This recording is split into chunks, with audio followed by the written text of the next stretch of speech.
جی بالکل، اس وقت ہم موجود ہیں مظفر آباد میں، اور آج ہمارے ساتھ ایویسینا کالج کے سی او، ہم ان سے بات کریں گے۔ سر کیا کہیں گے، آپ عرصہ 30 سال سے یہاں پر بچوں کو تعلیم دے رہے ہیں، آپ سینئر بھی ہیں، سب سے پرانا کالج جو ہے آپ کا ایک پرائیویٹ کالج، تو کیا کہیں گے آپ؟ آج سے تقریباً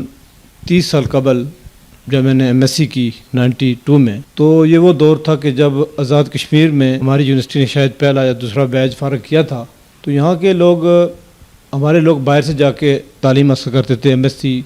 اور بڑی آرڈی کچھ کالجوں میں بی ایس سی ہوتی تھی۔ تو میں نے فرسٹ ٹائم جب یہاں سے ایم ایس سی کیا تو اس سے پہلے میں باقاعدہ گورنمنٹ جاب ہی کرتا تھا، ٹیچر تھا، تو میں نے دیکھا کہ ہمارے لوگ تعلیمی لحاظ سے جو گورنمنٹ سیکٹر جو رول پلے کر رہا ہے وہ تو کر ہی رہا تھا، لیکن کوالٹی ایجوکیشن کے لیے ضروری تھا کہ گورنمنٹ کے اس مروجہ سسٹم سے ہٹ کے کوئی ایک ایسا ادارہ قائم کیا جائے جو کوالٹی بیسڈ ہو۔ تو اس وقت پھر ایویسینا سائنس کالج کا قیام عمل میں لایا گیا۔ الحمدللہ میں بڑے فخر سے کہہ سکتا ہوں کہ گزشتہ 30 سالوں میں ہم نے جو اچیومنٹ حاصل کی ہیں وہ اس خطے کے لیے بالعموم اور پوری پاکستان کے لیے بالخصوص بڑی اہمیت کے عمل ہے۔ آج الحمدللہ 30 سال بعد ہمارا ادارہ اس وقت ایک ماڈل اسکول چلا رہا ہے۔ ہم انٹر کالج کی حد تک گزشتہ 30 سال سے سروسز دے رہے ہیں، اور ہمارے اس وقت سینکڑوں اسٹوڈنٹ اس وقت بی ایس پروگرام اور ایم اے اور ایم ایس سی پروگرام کر رہے ہیں۔ یہ کہنے کو تو ایک ادارہ ہے، لیکن اگر آپ دیکھیں تو یہ ایک تحریک ہے، اس لیے کہ یہ آزاد کشمیر کا سب سے پہلا پرائیویٹ کالج ہے، اور ہمارے ادارے سے فارغ ہونے والے طلباء و طالبات اور یہاں سروس کرنے والے اساتذہ اکرام کی ایک کثیر تعداد ہے جو اس وقت نہ صرف آزاد کشمیر میں، پاکستان میں، بلکہ پوری دنیا میں اہم پوزیشنوں پہ خدمات سر انجام دے رہے ہیں، اور وہ بجا طور پر اس ادارے کے فخر کا باعث ہیں۔ اور اس وقت بھی اس ادارے میں درجنوں لوگ جاب کر رہے ہیں اور بہت اعلیٰ قسم کی خدمات سر انجام دے رہے ہیں۔ اس وقت یہ ادارہ یونیورسٹی لیول پہ ایفیلیٹڈ ہے، اور ڈسٹینس ایجوکیشن کے حوالے سے اور جو عام تعلیم دونوں کے حوالے سے یہ بہت اہم کام کر رہا ہے۔ اس کے ساتھ ساتھ یہ ادارہ ایویسینا فاؤنڈیشن کے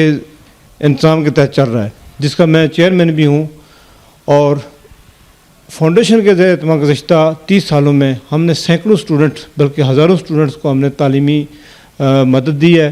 وہ زلزلہ ہو یا کووڈ-19 ہو، ہم نے اسٹوڈنٹس کو کثیر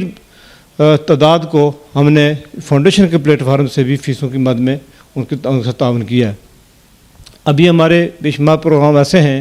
جن کو ہم نے کووڈ-19 کی خصوصی صورتحال جو پیدا ہوئی ہمارے ساتھ، جس میں بے شمار تعلیمی ادارے بند ہو گئے ہیں، پرائیویٹ سیکٹر بالخصوص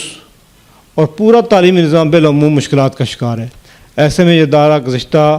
1 سال سے بڑی تندی سے اپنی خدمات سر انجام دے رہا ہے، اور اس وقت ہمارے اساتذہ اور طلبات ایک معیاری تعلیم حاصل کر رہے ہیں۔ اس کے پیچھے ہمارے پاس 30 سال کا تجربہ بھی ہے، اور ہمارے وہ اساتذہ کرام جو یہاں پڑھاتے رہے ہیں، وہ طلبات ایک پوری نسل ہم نے تیار کی ہے۔ مجھے یہ اعزاز حاصل ہے کہ آج آزاد کشمیر کی بیوروکریسی ہو، پرائیویٹ سیکٹر ہو، گورنمنٹ سیکٹر ہو، ایک کثیر تعداد ہمارے طلباء و طالبات ایسے ہیں جو وہاں پروفیسر ہیں اور تعلیمی خدمات سر انجام دے رہے ہیں۔ طب میں، تعلیم میں اور سوشل ورک میں ہم بجا طور پہ اپنے طلباء و طالبات پر فخر کر سکتے ہیں کہ وہ بڑی شاندار خدمات سر انجام دے رہے ہیں۔ فاؤنڈیشن کے زیر اہتمام ہم نے کووڈ-19 کی صورتحال کے بعد کچھ اہم فیصلے کیے ہیں۔ ہم نے تعلیم کے معیار کو ایک بار پھر ایک نئے جذبے سے بہتر کیا ہے، اور نئے آئیڈیاز لائیں۔ اس وقت ہم ڈسٹینس ایجوکیشن کے حوالے سے، روایتی تعلیم کے حوالے سے ایک بہترین جدید تعلیمی سافٹ ویئر کی مدد سے طلباء و طالبات کو پرائمری کلاس سے لے کے M A M S C تک بڑی معیاری تعلیم دے رہے ہیں، اور اس کے ساتھ کھیلوں کے شعبے میں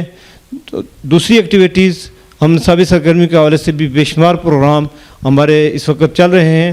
جن کو ہم انشاءاللہ بہت جلد باقاعدہ آپ کے سامنے وہ ان کی پریزنٹیشن بھی دیں گے۔ کسی آنے والے 1-2 مہینے میں ہمارا پروگرام ہے کہ اس کو ہم 1-2 ماہ میں ان کو ہم باقاعدہ یہاں ایک پروگرام کر کے لوگوں کے سامنے اس کی سارا تعارف بھی رکھیں گے۔ تو یہ اس صورتحال میں سمجھتا ہوں کہ تعلیم کے لحاظ سے یہ ایک ایسا تعلیمی مرکز ہے کہ جس پہ عوام کو بھی اور حکومت کو بھی. ہم نے حکومت کے اداروں میں اس وقت جتنے لوگ بھی یہاں سے پڑھ کے گئے، آج سے 30 سال پہلے کی بات ہے کہ ہمارے ادارے میں سے جو لوگ پڑھاتے تھے، ٹیچرز تھے، وہ اتنے اچھے ٹیچر تھے کہ وہ یہاں پڑھنے کے بعد اور پڑھانے کے بعد یہاں سے فارغ ہوتے تھے تو ڈیفینیٹلی ان کی بڑی اچھی پوزیشن پہ جاتے تھے. آج آزاد کشمیر میں جو 4 یونیورسٹیاں قائم ہیں ان میں ہمارے یہاں کام کرنے والے اساتذہ کی بڑی تعداد وہاں موجود ہے اور بڑے وہ پی ایچ ڈی کر رہے ہیں. میرے اپنے کئی اساتذہ پی ایچ ڈی کر رہے ہیں، وہ مسٹ یونیورسٹی میں،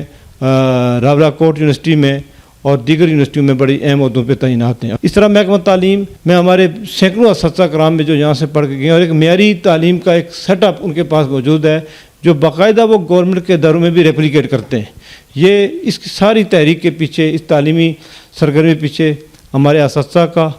بڑا کردار ہے، ہمارے اولڈ ایویسینین کا بڑا کردار ہے. وہ جہاں بھی ہوتے ہیں ہمیں یاد کرتے ہیں اور ہمارے اس سارے مشن کی تکمیل میں ہر ممکن ہمارے ساتھ تعاون بھی کرتے ہیں. بہت شکریہ جی، آج آپ نے ہمیں وقت دیا.